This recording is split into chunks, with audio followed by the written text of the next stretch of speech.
الحرام کا مہینہ چل رہا ہے۔ گزشتہ 3 جمعوں سے حضرات صحابہ کرام، بلکہ 4 جمعوں سے حضرات صحابہ کرام رضوان اللہ علیہ مجمعین کی شہادتیں اور دین کے لیے ان کی قربانیوں کا ذکر ہو رہا ہے۔ پہلے 18 ذی الحج کو سیدنا عثمان غنی رضی اللہ تعالیٰ عنہ کی شہادت کا بیان ہوا۔ پھر محرم الحرام کے ابتدائی دنوں میں سیدنا عمر فاروق رضی اللہ تعالیٰ عنہ کی شہادت کا بیان ہوا، جن کا یوم شہادت یکم محرم الحرام ہے۔ پھر اس کے بعد سیدنا امام حسین رضی اللہ تعالیٰ عنہ کی فضائل اور مناقب کا بیان ہوا اور ان کی شہادت کا بیان ہوا، واقعہ کربلا بیان کیا گیا۔ محرم الحرام میں حضرت امام حسین رضی اللہ تعالیٰ عنہ کی سیرت کو جب بیان کیا جاتا ہے تو ان کا بچپن بیان کیا جاتا ہے اور پھر اس کے بعد واقعہ کربلا بیان کیا جاتا ہے۔ اس کے درمیان والی زندگی کیسے گزری، 57 سال کی عمر کے اندر آپ میدان کربلا کے اندر تشریف لائے، تو یہ 57 سال کیسے گزرے آپ کے، پہلے نمبر پر۔ دوسرے نمبر پر آج کل ایک چرچا ہوا پڑا ہے کہ اہل بیت کے ساتھ محبت ایک مخصوص طبقہ کرتا ہے اور باقی لوگ اہل بیت سے محبت نہیں کرتے۔ یہ ایک پروپیگنڈا اڑایا جا رہا ہے۔ پہلے نمبر پر سمجھ لیں کہ اہل بیت کا مصداق کون ہے، اہل بیت کہا کس کو جاتا ہے۔ اہل بیت کا معنی ہے گھر والے، اہل بیت کا معنی ہے گھر والے۔ تو سب سے پہلے یہاں پر اہل بیت سے مراد رسول اللہ صلی اللہ علیہ وسلم کی ازواج مطہرات ہیں۔ سورۃ الاحزاب میں ان کا ذکر ہے جو میں نے آپ حضرات کے سامنے آیت تلاوت کی، انما یرید اللہ لیذھب عنکم الرجس اہل البیت۔ اور یہ پیچھے سے جہاں سے یہ رکوع شروع ہو رہا ہے نا، یہاں پر ساری ازواج مطہرات کا ذکر آ رہا ہے، ان کی خوبیاں، ان کے اوصاف بیان کیے جا رہے ہیں۔ اور اللہ تعالیٰ فرماتے ہیں کہ ہم نے یہ اس لیے بیان کیا کہ تاکہ آپ کے اہل بیت جو ہیں، گھر والے جو ہیں، ان سے بری باتوں کو دور رکھا جا سکے اور ان کو پاکیزہ کیا جا سکے، ان کے اندر یہ اوصاف پیدا ہو جائے۔ تو اس آیت کے سیاق اور سباق سے پتہ چلتا ہے، سیاق کا معنی پچھلی اور اگلی آیتیں ملا کر پتہ چلتا ہے کہ یہاں پر اہل بیت سے مراد ازواج مطہرات ہیں۔ اور آپ حضرات بھی بخوبی جانتے ہیں کہ جب کہا جاتا ہے نا گھر والے، تو اس سے مراد بیوی بچے ہوتے ہیں، بیوی بچے ہوتے ہیں کہ ہمارے گھر والے۔ تو یہاں پر پہلے نمبر پر مراد جناب رسول اللہ صلی اللہ علیہ وسلم کی ازواج مطہرات ہیں۔ اب جو شخص یہ دعویٰ کرے کہ میں اہل بیت کے ساتھ تو محبت کرتا ہوں، لیکن رسول اللہ صلی اللہ علیہ وسلم کی ایک بیٹی کو مانتا ہو اور پھر رسول اللہ صلی اللہ علیہ وسلم کے ازواج مطہرات میں بھی چند کو مانتا ہو، چند کو نہ مانتا ہو، تو ایسا آدمی اپنے دعوے کے اندر جھوٹا ہوگا۔ یہ شرط ہے کہ سب کے ساتھ عقیدت رکھی جائے، کیونکہ اللہ نے قرآن میں فرمایا وَأَزْوَاجُهُ أُمَّهَاتُهُمْ، کہ میرے محبوب علیہ السلام کی جو بیویاں ہیں، جو ازواج مطہرات ہیں، وہ تمام ایمان والوں کی مائیں ہیں۔ تو پہلے مصداق اہل بیت کا گھر والیاں حضور علیہ السلام کی۔ اور پھر ایک اور حدیث ہے کہ جناب رسول اللہ صلی اللہ علیہ وسلم ایک مرتبہ آپ نے ایک منقش چادر کی ہوئی تھی، سادہ نہیں، منقش چادر تھی، نقش خوبصورت بوٹیاں وغیرہ اس کے اوپر بنی ہوئی تھی۔ تو اللہ کے نبی نے وہ کی ہوئی تھی، تو اللہ کے نبی نے اس چادر کے اندر امام حسن امام حسین کو چھپایا ہوا تھا۔ اماں فاطمہ آئی تو انہوں نے بھی آپ علیہ السلام نے ان کو بھی اندر چھپا لیا، یہاں سے حضرت علی رضی اللہ تعالیٰ عنہ ہے تو ان کو بھی آپ نے اپنے اندر لے لیا، اور ایسے اپنے اندر ایسے لے کر چادر کے اندر لیا تو فرمایا کہ اللہم ھذا اہل البیت، و کما قال، رسول اللہ نے فرمایا کہ یا اللہ یہ میرے اہل بیت ہیں۔ تو یہاں پر اہل بیت سے مراد حضور علیہ السلام کی اولاد بھی ہے، ازواج مطہرات بھی اہل بیت میں اور اولاد بھی اہل بیت کے اندر شامل ہے۔ آج ہم نے بیان جو کرنا ہے وہ ازواج مطہرات پر نہیں بلکہ اہل بیت کا دوسرا مصداق جو ہے، جو حضور علیہ السلام کی اولاد ہیں، ان کا ہم نے بیان کرنا ہے، اور وہ اولاد وہ اہل بیت جو آپ کے ساتھ چادر کے اندر موجود تھے، ورنہ اللہ کے نبی کی تو 4 بیٹیاں اور 3 بیٹے ہیں، ٹھیک ہے نا بھائی؟ تو پہلے نمبر پر رسول اللہ صلی اللہ علیہ وسلم کی لاڈلی بیٹی خاتون جنت اما سیدہ فاطمہ الزہرا رضی اللہ تعالی عنہا، یہ وہ خاتون ہیں کہ جن کو اللہ کے نبی نے خود اپنی زبان مبارک سے فرمایا ہے، فاطمہ اللہ تعالیٰ نے آپ کو تمام جنتی عورتوں کا سردار بنا دیا ہے۔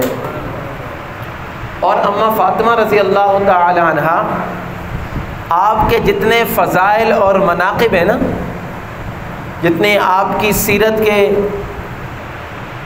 جو احادیث مروی ہیں وہ اکثر اما عائشہ صدیقہ رضی اللہ تعالی عنہا سے ہیں۔ یہاں سے اندازہ لگایا جا سکتا ہے کہ اما عائشہ صدیقہ کی اور اما فاطمہ الزہرا رضی اللہ تعالی عنہا کی آپس میں کتنی محبت تھی، ماں اور بیٹی کی کتنی محبت تھی کہ ماں اپنی بیٹی کی بار بار تعریف کر رہی ہے۔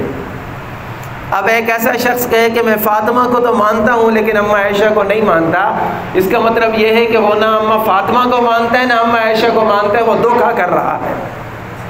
جو اما فاطمہ کو مانے گا اس کو اما عائشہ کو بھی ماننا پڑے گا ساتھ میں۔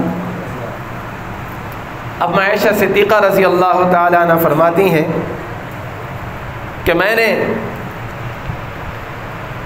افضل ترین عورتوں میں سے اپنے زمانے میں افضل ترین جو لوگ دیکھے نا، جناب رسول اللہ صلی اللہ علیہ وسلم کے بعد سب سے افضل ترین خاتون جو میں نے دیکھی وہ میری نظر میں فاطمہ الزہرا رضی اللہ تعالی عنہ ہے۔ اما فاطمہ الزہرا رضی اللہ تعالی عنہ کے بارے میں جناب رسول اللہ نے فرمایا فاطمہ بضعۃ منی، کہ فاطمہ میرے جگر کا ٹکڑا ہے۔ بیٹیوں سے کتنی محبت ہوتی ہے، تو اللہ کے نبی کی تو یہ ایک بیٹی حیات تھی، باقی 3 فوت ہو چکی تھی۔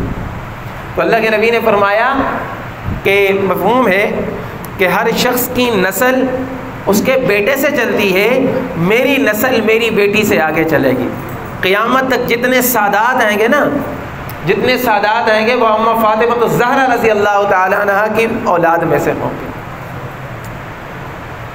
یہ اللہ کے نبی نے فرمایا۔ اور اما عائشہ صدیقہ رضی اللہ تعالیٰ عنہ ایک مقام پر فرماتی ہیں کہ میں نے جب فاطمہ الزہرا رضی اللہ تعالیٰ عنہ کو گفتگو کرتے ہوئے دیکھا، بات کرتے ہوئے دیکھا، تو سب سے زیادہ مشابہت ان کی جناب رسول اللہ صلی اللہ علیہ وسلم سے ملا کرتی تھی۔ یعنی اما فاطمہ الزہرا رضی اللہ تعالیٰ عنہ جب بھی گفتگو فرماتی تھیں تو وہ طریقہ اور ادا اپنے اندر اپنے والد محترم جناب محمد الرسول اللہ صلی اللہ علیہ وسلم کی رکھا کرتے تھے۔ اس طرح اما عائشہ صدیقہ فرماتی ہیں کہ میں نے جب فاطمہ الزہرا کو چلتے ہوئے دیکھا ہے تو میں نے دیکھا کہ چلنے کے اندر بھی اما فاطمہ الزہرا رضی اللہ تعالی عنہ کی مشابہت جناب رسول اللہ صلی اللہ علیہ وسلم کے ساتھ تھی۔ اب یہاں پر دیکھیں کہ اما عائشہ صدیقہ اما فاطمہ الزہرا رضی اللہ تعالی عنہ کے کتنے فضائل بیان کر رہی ہیں۔ اس کا مطلب یہ ہے کہ ان کے دل کے اندر ان کے لیے بڑی محبت تھی، یہ ماں اور بیٹی کی محبت۔ اب آگے چلتے ہیں، سیدنا ابو بکر صدیق رضی اللہ تعالیٰ عنہ کی حضرت علی سے محبت اور حضرت علی کی سیدنا ابو بکر صدیق رضی اللہ تعالیٰ عنہ سے کیا محبت تھی۔ جناب رسول اللہ صلی اللہ علیہ وسلم نے مرض الوفات میں جب آپ بہت زیادہ علیل ہو گئے تو آپ نے سیدنا ابو بکر صدیق رضی اللہ تعالیٰ عنہ کو حکم دیا، فرمایا لوگوں ابو بکر صدیق کو حکم دو کہ وہ لوگوں کو نماز پڑھائے۔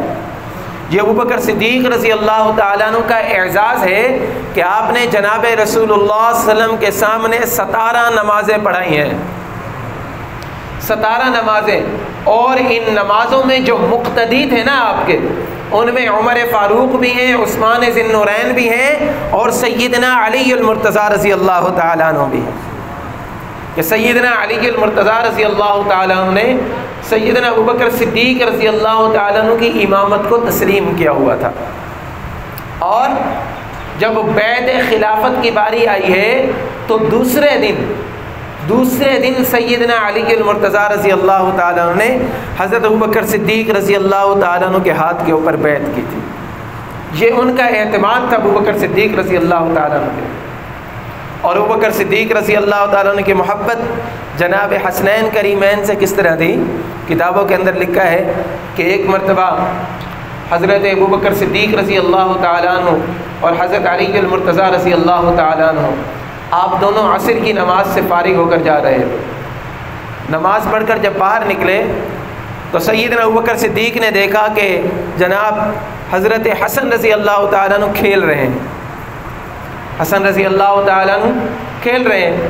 تو کئی مرتبہ ابوبکر صدیق نے دیکھا تھا کہ حضرت حسن رسول اللہ کے دوش مبارک کی سواری کیا کرتے تھے، یعنی کندھوں کی سواری کیا کرتے تھے۔ تو سیدنا ابوبکر صدیق نے حضرت حسن کو اٹھایا اور اپنے کندھے پر بٹھا دیا، کندھے پر بٹھایا، اور پھر ان کے چہرے کو، ان کے ماتھے کو چوما اور کہا کہ واہ میرے رسول اللہ کے ساتھ مشابہت رکھنے والے، سبحان اللہ، تجھے دیکھ کر مجھے رسول اللہ کی یاد آ جاتی ہے۔ حضرات صحابہ کرام نے لکھا ہے کہ جناب حسن رضی اللہ تعالیٰ عنہ جو تھے وہ بہت زیادہ مشابہت چہرے کے لحاظ سے جناب رسول اللہ صلی اللہ علیہ وسلم کے ساتھ رکھا کرتے تھے۔ اس لیے سیدنا ابوبکر صدیق رضی اللہ تعالیٰ نے کئی مرتبہ علی کو فرمایا، علی یہ تمہارا بیٹا حسن تمہاری مشابہت نہیں رکھتا، بلکہ یہ تو میرے محبوب حضرت محمد الرسول اللہ کی مشابہت رکھتا ہے۔ اور محبت کتنی تھی؟ ایک مرتبہ جناب ابوبکر صدیق رضی اللہ تعالیٰ عنہ مسجد نبوی کے اندر ممبر رسول کے اوپر بیٹھ کر خطبہ دے رہے ہیں۔ اب سامنے سے حضرت حسن رضی اللہ تعالیٰ عنہ ہے۔ اب انہوں نے تو بچپن سے شروع سے اپنے نانا کو دیکھا تھا ممبر کے اوپر بیٹھے ہوئے، جناب رسول اللہ صلی اللہ علیہ وسلم کو دیکھا ہمیشہ اللہ کے نبی جمعہ پڑھا رہے ہیں، اللہ کے نبی واعظ و نصیحت فرما رہے، اور ممبر کے اوپر ہمیشہ رسول اللہ صلی اللہ علیہ وسلم جلوہ افروز ہوتے تھے۔ تو حسن رضی اللہ تعالیٰ عنہ نے جب حضرت ابوبکر صدیق کو دیکھا تو ان کے ہاتھ سے پکڑا ایسا اور کہا کہ نیچے اتر جاؤ، یہ تو میرے بابا کی جگہ ہے، آپ میرے بابا کی جگہ پر کیسے بیٹھے ہوئے ہیں؟ یہ میرے نانا محترم میرے بابا کی جگہ ہے، آپ وہاں پر کیسے آ گئے؟ کتابوں کے اندر لکھا ہے کہ ابوبکر صدیق رضی اللہ تعالیٰ نے حضرت حسن نے جیسے ہاتھ تھاما ہوا تھا، آپ ایسے نیچے اترے اور نیچے جا کر بیٹھ گئے اور کہنے لگے، بیٹا آپ سچ کہتے ہو، آپ سچ کہتے ہو، یہ آپ کے نانا جان کی جگہ ہے، میں اس قابل نہیں ہوں کہ اس جگہ پر بیٹھ سکوں۔ یہ اس طرح محبت کیا کرتے تھے صحابہ کرام حضرات حسنین کریمین کے ساتھ۔ ائمہ کرام بڑے بڑے ائمہ جو گزرے ہیں وہ اپنی کتابوں کے اندر لکھ کر گئے ہیں کہ کوئی امام ایسا نہیں گزرا کہ جس کے دل کے اندر اہل بیت کی محبت نہ ہو۔ اہل بیت کی محبت ایمان کا حصہ ہے۔ اگر ہمارے دل کے اندر اہل بیت کی محبت نہیں ہے تو ہمارا ایمان ناقص ہے۔ ایمان کی تکمیل کے لیے ہمیں جناب رسول اللہ صلی اللہ علیہ وسلم کی ازواج کے ساتھ، جناب رسول اللہ صلی اللہ علیہ وسلم کی اولاد کے ساتھ عقیدت اور محبت رکھنی پڑے گی۔ اگر کہیں پر کوئی کمی نظر آ جائے ہمیں تو وہاں پر ہمیں اپنے ایمان کی خیر منانی پڑے گی۔ اسی طرح خلفائے راشدین میں سے جناب سیدنا عمر فاروق رضی اللہ تعالی عنہ، ان کی حضرت علی کے ساتھ محبت اور علی کے گھرانے کے ساتھ محبت دیکھیں۔ عمر فاروق رضی اللہ تعالیٰ عنہ نے حضرت علی کے پاس رشتہ بھیجا کہ میں آپ کی بیٹی کے ساتھ شادی کرنا چاہتا ہوں۔ کہنے لگے میری شادی کی عمر نہیں، میری تمنا بھی نہیں ہے، الفاظ پر غور کریں، میری تمنا بھی نہیں، میری عمر بھی نہیں، اور لیکن میں فاطمہ کی بیٹی کے ساتھ، علی کی بیٹی کے ساتھ نکاح کر کے قیامت کے دن اپنی مغفرت کا سامان کرنا چاہتا ہوں۔ وہ عمر کہ جن کا محل اللہ کے نبی جنت کے اندر دیکھ کر رہے ہیں، وہ عمر کہ جن کو اللہ کے نبی خود فرما رہے کہ عمر تو جنت کے اندر ہے، وہ عمر جس کو اللہ کے نبی خود فرما رہے لو کان بعدی نبی لکان عمر بن الخطاب ہو کما قال، کہ اگر میرے بعد کوئی نبی ہوتا تو وہ عمر ابن خطاب ہوتا۔ ان کے دل کے اندر اہل بیت کی محبت دیکھیں، کہتے ہیں کہ میں اہل بیت کے ساتھ رشتہ اس لیے جوڑ رہا ہوں کہ قیامت کے دن میری مغفرت کا سامان ہو جائے۔ اور سیدنا علی المرتضیٰ رضی اللہ تعالیٰ عنہ کے ساتھ کئی مرتبہ ایسا ہوا، کئی مرتبہ ایسے مشورے ہوئے۔ جب حضرت علی رضی اللہ تعالیٰ نے حضرت عمر فاروق کو مشورہ دیا تو حضرت عمر فاروق کی زبان سے جو الفاظ نکلے ہیں، کہنے لگے لولا علی لہلک عمر، اے علی اگر آج تم مجھے یہ مشورہ نہ دیتے تو عمر ہلاک ہو جاتا۔ یہ ان کی محبت تھی ان کے ساتھ، حالانکہ علم کے لحاظ سے، مرتبے کے لحاظ سے بالاتفاق حضرت عمر فاروق حضرت علی سے افضل ہیں، لیکن یہ ایک دوسرے کے ساتھ محبت ہے، ایک دوسرے کا احترام ہے، ایک دوسرے کے ساتھ الفت ہے کہ ایک دوسرے کو اتنا رتبہ دے رہے ہیں۔ جب بیت المقدس کے اندر مسلمانوں نے وہ علاقہ فتح کیا تو وہاں کے جو چابی بردار تھے عیسائی، انہوں نے کہا کہ یہاں پر امیر المؤمنین خود ہمارے پاس آئیں، ہم ان کے ہاتھ کے اندر چابی دیں گے۔ تو بہت سارے جو صحابہ کرام تھے انہوں نے مشورہ دیا کہ آپ وہاں پر نہ جائیں، ان کے جو ناک ہے نا ان کی غرور کو خاک میں ملا دینا چاہیے، آپ نہ جائیں، آپ اپنے کسی نائب کو بھیج دیں۔ حضرت عمر فاروق رضی اللہ تعالیٰ نے حضرت علی سے مشورہ کیا، علی آپ بتائیے آپ کیا کہتے ہیں؟ حضرت علی فرمانے لگے کہ امیر المؤمنین اگر میرا مشورہ مانتے ہیں تو میرا مشورہ یہ ہے کہ آپ چلے جائیں، یہ ایک عظیم فتح لکھی جائے گی اور رہتی دنیا تک لوگ یاد رکھیں گے کہ عمر فاروق رضی اللہ تعالیٰ عنہ کے ہاتھ کے اندر وہ چابی آئی تھی، بیت المقدس کی چابی عمر فاروق نے لے کر دی تھی، یہ رہتی دنیا تک یاد رکھا جائے گا۔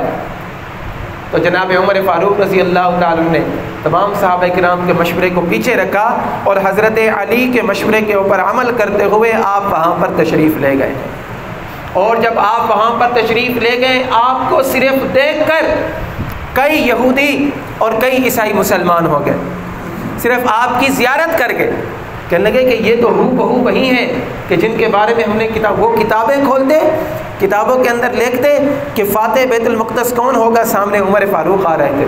تو کئی لوگ وہاں پر ہزاروں کی تعداد کے اندر عمر فاروق کو صرف دیکھ کر مسلمان ہو گئے۔ اسی طرح جب ایران کے اوپر حملہ ہوا، فارس کے اندر جو بہت بڑی اس وقت ایک سلطنت تھی، بہت زوردار حملہ ہوا، مسلمانوں کی صفے کے اندر اضطراب آ گیا۔ سیدنا عمر فاروق رضی اللہ تعالیٰ عنہ انہوں نے ارادہ کیا کہ میں بارڈر پر خود جاتا ہوں، میں جب وہاں پر جاؤں گا فوجوں کے ساتھ ان کی ہمت بڑھاؤں گا تو وہ لوگ بڑے خوش ہوں گے اور جوان مردی کے ساتھ مقابلہ کریں گے۔ سارے صحابہ کرام نے، اکثر صحابہ کرام نے مشورہ دیا کہ امیر المؤمنین آپ کی بات ٹھیک ہے، آپ چلے جائیں۔ تو امیر المؤمنین نے سیدنا علی المرتضیٰ سے پوچھا، علی آپ کا کیا مشورہ ہے؟ علی نے فرمایا، امیر المؤمنین میرا مشورہ یہ ہے کہ آپ مدینہ کے اندر رک جائیں، آپ مدینہ کے اندر رک جائیں، کیونکہ اگر آپ وہاں پر گئے آپ کو کچھ ہو گیا تو امت کے اندر ایک انتشار آ جائے گا جس کو کوئی ختم نہیں کر سکتا، آپ اپنا نائب وہاں پر بھیج دیجئے۔ کتابوں کے اندر لکھا ہے کہ عمر فاروق نے اس مشورے کو پسند کیا اور اپنے نائب کو وہاں پر بھیجا اور مدینہ کے اندر خود موجود رہے۔ یہ حضرت علی کے ساتھ حضرت عمر کی محبت تھی، اور حضرات حسنین کریمین کے ساتھ محبت کے تو کیا کہنے، اہل بیت کے ساتھ محبت کے تو کیا کہنے۔ جب مسلمانوں کے خزانے کے اندر پیسے جمع ہو گئے تو حضرت امیر المؤمنین نے سیدنا عمر فاروق رضی اللہ تعالیٰ عنہ نے اب مشورہ کرنا شروع کیا لوگوں سے کہ مجھے مشورہ بتاؤ، اب لوگوں کا وظیفہ مقرر کیا جائے، جو حضرات ہیں ان کا وظیفہ مقرر کیا جائے، کس ترتیب سے وظیفہ مقرر کیا جائے، کس کو کتنا وظیفہ دیا جائے۔ مختلف صحابہ کرام نے مختلف مشورے دیے، کسی نے عمر کا مشورہ دیا یعنی عمر کے لحاظ سے، کسی نے قبیلے کے لحاظ سے، کسی نے کسی چیز کے لحاظ سے۔ سیدنا عمر فاروق رضی اللہ عنہ نے فرمایا کہ میرا دل چاہتا ہے کہ میں وظیفوں کی ابتدا کروں رسول اللہ صلی اللہ علیہ وسلم کی قرابت داری سے، جو اللہ کے نبی کے جتنا زیادہ قریب ہوگا اس کی اتنی زیادہ تنخواہ مقرر کروں گا۔ تو آپ کتابوں کے اندر دیکھیں لکھا ہے کہ سب سے زیادہ وظیفہ حضرت عباس رضی اللہ تعالیٰ عنہ کا مقرر کیا گیا، جو رسول اللہ صلی اللہ علیہ وسلم کے چچا تھے۔ 12,000 درہم ان کا وظیفہ مقرر کیا گیا، کسی اور صحابی کا اتنا وظیفہ مقرر نہیں کیا گیا۔ اور حضرت عباس کا کتنا احترام فرماتے تھے۔ ایک مرتبہ مسجد نبوی کے اندر آپ آئے تو حضرت عباس کے گھر کا پرنالہ مسجد نبوی کے صحن کے اندر لگا ہوا تھا، بارش کی وجہ سے پانی اندر آ رہا تھا، تو حضرت عمر فاروق نے فرمایا کہ اس کو ہٹا دو، مسجد کے اندر پانی آ رہا ہے، اس کو ہٹا دو۔ جب ان کو ہٹا دیا گیا، حضرت عباس کو پتہ چلا تو حضرت عباس امیر المؤمنین کی خدمت میں حاضر ہوئے اور عرض کی کہ امیر المؤمنین یہ پرنالہ خود اللہ کے نبی نے لگوایا تھا۔ اب عمر فاروق کو جب پتہ چلا کہ جناب رسول اللہ صلی اللہ علیہ وسلم کے دست مبارک سے لگا ہوا ہے، عمر فاروق اسی وقت گئے ہیں اور عباس کو فرمایا عباس عمر کے کندھوں کے اوپر سوار ہو کر یہ پرنالہ لگاؤ۔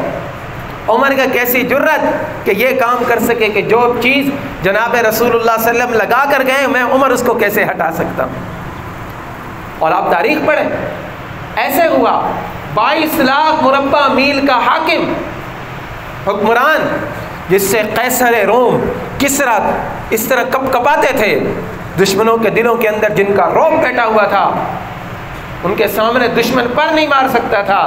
آج کا یہ عالم ہے کہ مسجد نبوی کے اندر کھڑے ہوئے اپنے کندھوں کے اوپر حضرت عباس کو سوار کیا ہے، اور حضرت عباس نے جب تک وہ نالا پر نالا نہیں لگا ہے، گارا بھی حضرت عمر کے اوپر گر رہا ہے، کپڑوں کے اوپر گر رہا ہے، اور عمر خوش ہو رہے ہیں کہ رسول اللہ کے چچا میرے کندھوں کے اوپر سوار ہو کر پر نالا لگا رہے ہیں۔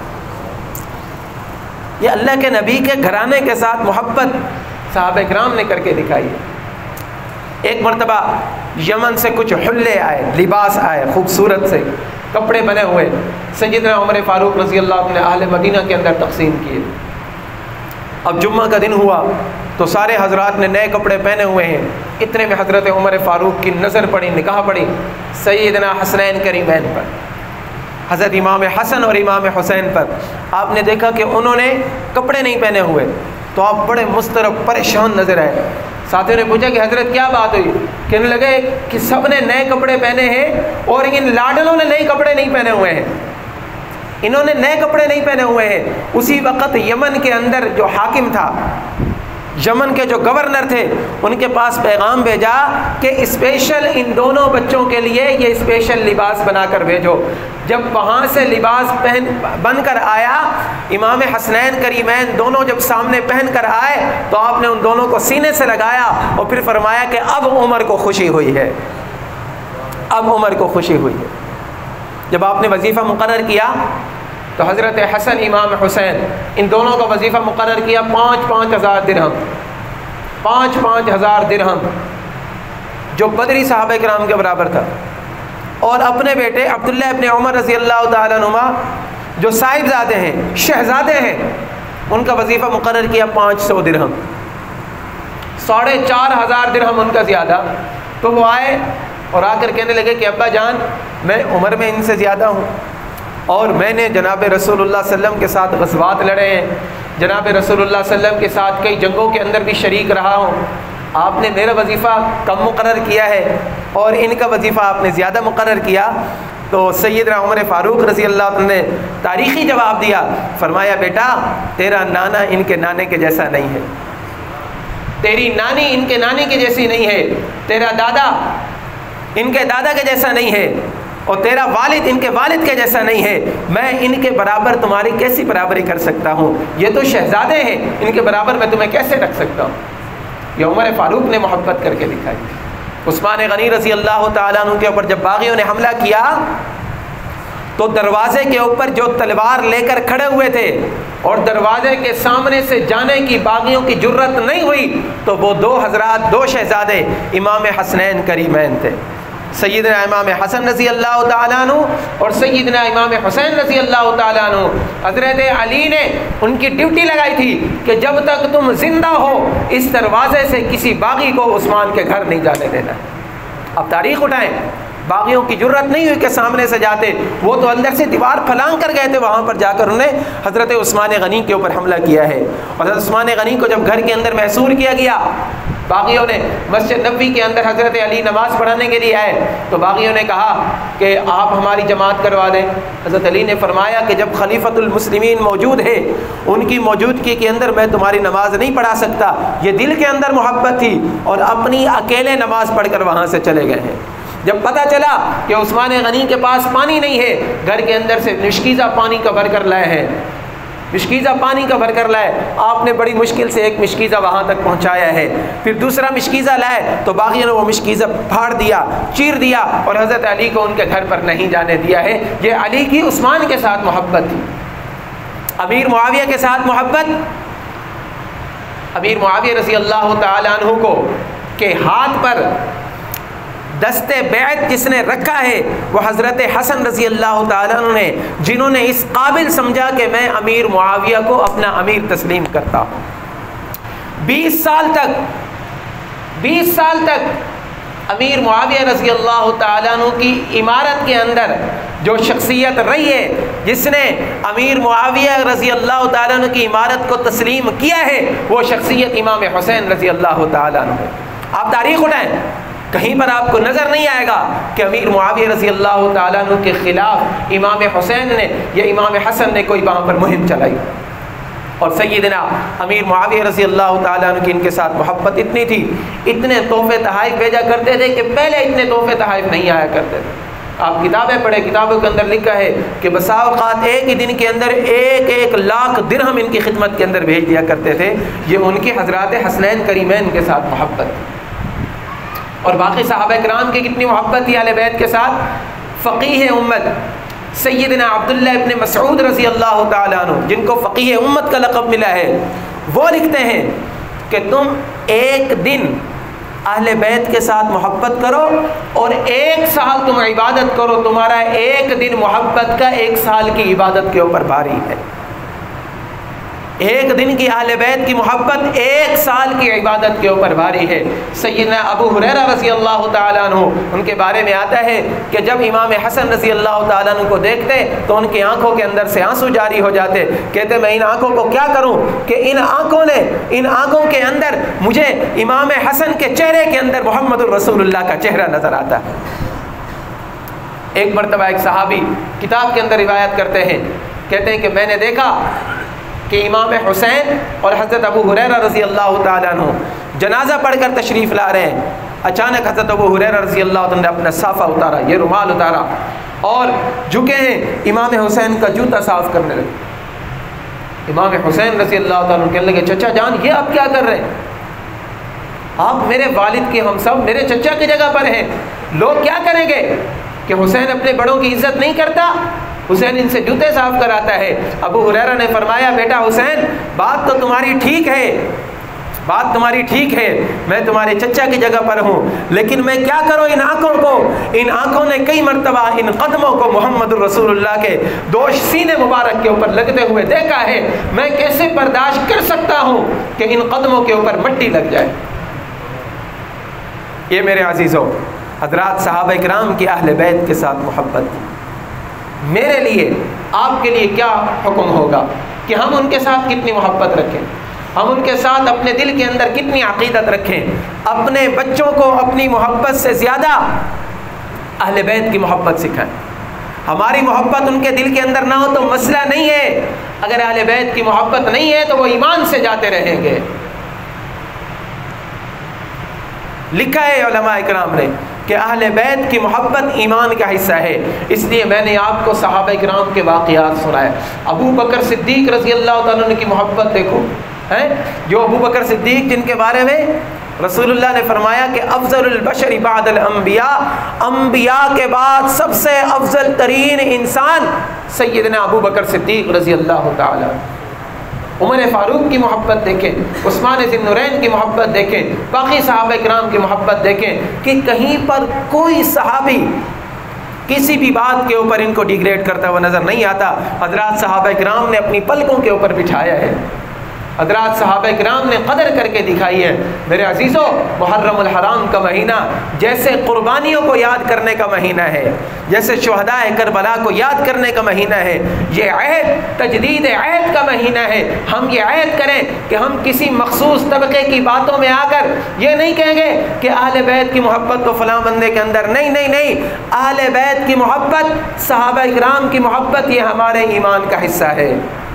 ہم نہ صحابہ کرام سے محبت کرنا چھوڑ سکتے ہیں، نہ اہل بیت سے محبت کرنا چھوڑ سکتے ہیں۔ صحابہ بھی ہمارے ہیں، اہل بیت بھی ہمارے ہیں، یہ ہر مسلمان کے دل کے اندر یہ بات ہونی چاہیے۔ اللہ رب العزت سے دعا ہے جو معروضات پیش کی اللہ رب العزت عمل کرنے کی توفیق عطا فرمائے۔ آمین۔ وآخر دعوانا ان الحمد للہ رب العالمین۔